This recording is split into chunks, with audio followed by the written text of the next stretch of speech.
মক্কাবাসীদের কাছে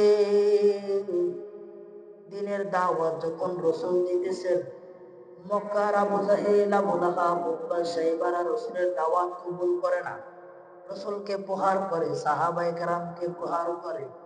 রাসূল মনে করলেন মক্কার মানুষ আমার দাওয়াত কবুল করবে না, কিন্তু ওই তায়েফের মানুষ হয়তো আমার দাওয়াত কবুল করতে পারে। কারণ তায়েফের মানুষ ছিল বড় হৃদয়বান মানুষ, তায়েফের মানুষ নরম দিলের মানুষ ছিল, হয়তো তারা আমার দাওয়াতকে কবুল করবে। এই আশা নিয়ে নবী যখন তায়েফে যায়, তায়েফে যাওয়ার পরে তায়েফবাসীকে দাওয়াত দিতেছে, ওরে তায়েফের মানুষেরা, তোমরা এক আল্লাহকে মানো, তাহলে তোমরা সফল হয়ে যাবে। এবারে তায়েফবাসী রাসূলের কথা না শুনিয়া দুষ্ট ছেলেদেরকে রাসূলের পিছনে লেলাইয়া দিল। ওই ছেলেরা রাসূলকে পাগল বলে ডাকে, আর ইটা মারে, পাথর নিক্ষেপ করে, আর পাগল পাগল বলে মারে।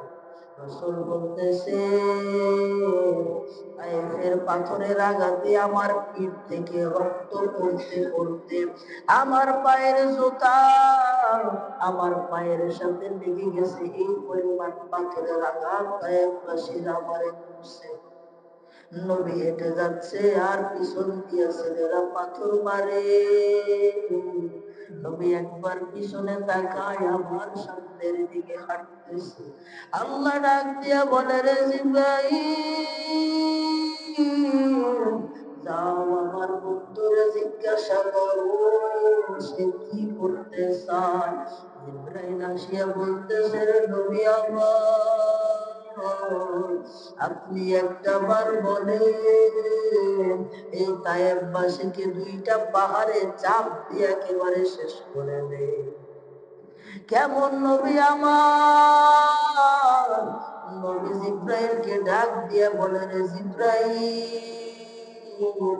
আমার আল্লাহ যদি এই মানুষগুলাকে ধ্বংস করতে চায় আল্লাহ করতে পারে, কিন্তু যদি আমি নবীরে জিজ্ঞাসা করে, আমি নবী চাই না আমার এই উম্মত গুলাকে ধ্বংস করাবো।